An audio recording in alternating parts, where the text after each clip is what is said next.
Hi, this is Shinbei who coaches the John Locke Essay Competition. For today's video, I'd like to talk about one of the past essays that has received a great prize from the John Locke Institute. This essay prompt is about economics. I have actually already talked about one of the essays that has been talking about history and diplomacy a few weeks ago. And then this essay came from the 2020 competition. And the essay prompt, the specific essay prompt is the title that you can see right now. What are the most important economic effects, good and bad, of forced redistribution? How should this inform government policy? This essay was written by one of the students from the United Kingdom, and it received the second prize from the organization. And I first like to point out the timely nature of this essay prompt. This essay prompt was, like I said, part of the 2020 essay competition, and the year 2020 was right in the middle of the pandemic. And as everybody understands, the pandemic has greatly exacerbated the degree of economic inequality throughout the entire world because a lot of people had to suffer from the economic pain brought by the pandemic. And that's what this essay is actually talking about. Of course, before delving into the specifics of the essay, I'd like to point out the quotes from the former American President Harry Truman. President Harry Truman, who boldly decided to drop 2 atomic bombs to the Empire of Japan at the end of the Second World War, has proclaimed that he needs some economists with only one arm, because every economist he receives advice from is talking about so many different alternatives. So he was actually facing a lot of difficulties in choosing one of the economic policies out of a lot of different choices. And this essay also talks about a lot of different possibilities. And I think that's one of the virtues that every economics essay has to be equipped with, because economics is about people. It's about society. And society and an individual person's minds are enormously dynamic. So it's actually very hard to construct a very formidable and universal equation that applies to every situation in our lives. So economics is similar to math. Economics is similar to physics, but economics is not the same as math and physics. So that's what this essay is about, and that's what all of you guys who want to produce an essay with respect to economics have to be reminded of. So the first part of the essay makes it clear that this essay is actually in favor of some of the redistributive policies of the government. The essay talks about the data from the United Nations that indicates that excessive economic inequality is actually bad for society because it undermines people's opportunities to be educated, because it significantly diminishes the possibility of social upward mobility, so on and so forth. And this data is not the end of the story. This data is actually the beginning of the story. So one thing I'd like to point out is the length of the essay we need to produce for the John Locke Essay Competition. We need to produce a 2,000 words essay, and I mean, it's of course longer than most of the essays you're going to be writing for school projects and assignments, but I would like to say that given the depth of the prompt that we are given, the 2,000 words essay is not long. It's actually short. We should actually trim the entirety of the essay again and again and again to produce a truly coherent and very nutritious essay, figuratively speaking. So what I'm suggesting is that the students, starting from this thesis that redistribution is necessary, talks a lot about the theories from prominent economists. So all these prominent economists are talking about a lot of different theories, formulas, and dichotomies about the necessity of redistributive policies.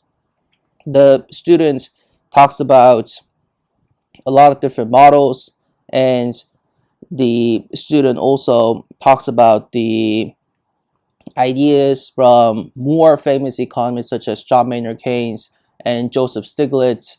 Joseph Stiglitz is the one who received the Nobel Prize in Economics, in fact, and he is a champion of progressive economic policies. And the thing I'd like to point out is this. All these theories are actually fairly difficult. All these theories have to have a little bit of explanation before being suggested by a certain essay. But the truth is that if you actually read into the essay, you're going to understand that the student does not really give us a lot of explanations about these complicated theories. And the reason is actually loud and simple.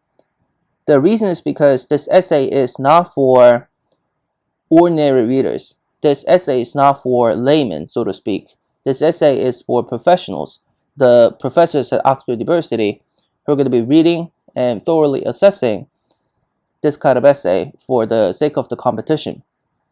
So what I'm recommending is that while you should definitely understand the entirety of the theories, you don't really need to lay out all those tedious explanations throughout your essay. If possible, just trim it. Just trim the explanation so that the professionals can understand that this essay is actually very smooth sailing.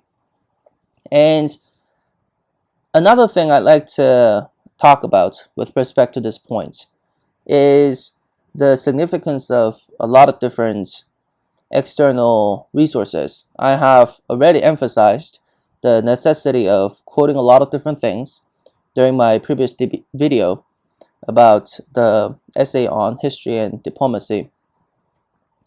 But a lot of students may think that I really am not going to be able to find these resources because these resources are above the sky, because these resources are only for PhD students and professors and researchers. That's not true. Almost every school in and out of South Korea, almost every international school, almost every boarding school in and out of South Korea is actually providing students with the free accounts for JSTOR, which is the place where you can find hundreds of thousands of journal articles about a lot of different subjects. If you are able to refer to at least some of the journal articles from JSTOR, then you're going to be able to write a very profound essay. You're going to be able to produce a very persuading essay. And another thing I'd like to point out is that if you need some books, you can actually buy some books from Amazon Kindle, right? You don't really need to have a paper copy of the book. You can always download ebooks with a very affordable price. And if you want to read some more books, you can always go to the library, right? So, in case of South Korea, there's a very, very huge library at the National Assembly, right? There are literally hundreds of thousands of books. And if you just go there just for one day, then you're going to be able to find a lot of books about all these theories. It's going to be a great experience for you, and it's going to be a great preparation for the essay competition. The essay then talks about the policy implications of these ideas in favor of the redistribution of wealth. So actually the essay question itself is having the second part. How should this inform government policy? So, we are primarily talking about macroeconomics here. We are primarily talking about how the society has to be changed.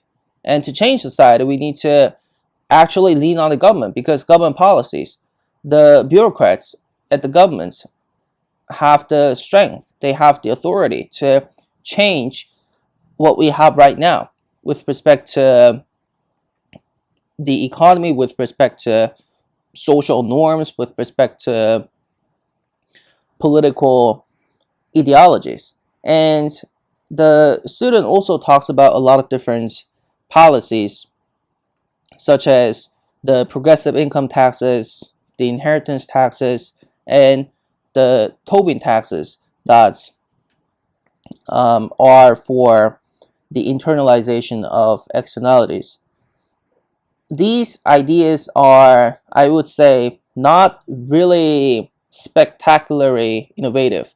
These ideas are something that virtually every economist is talking about. But what I want to point out is that the students was able to give birth to these not so new ideas throughout the essay. So if you look into the parts that I came to on the screen, there are a lot of different numbers. So the student suggests these policies, and the student does not stop there. The student actually talks about a lot of different real examples, and the student also talks about a lot of different hypothetical scenarios during which the implication of these policies in the right manner can actually bring about a great difference. And numbers are actually significant because economics is primarily about money. Money is including a lot of different numbers, of course, right?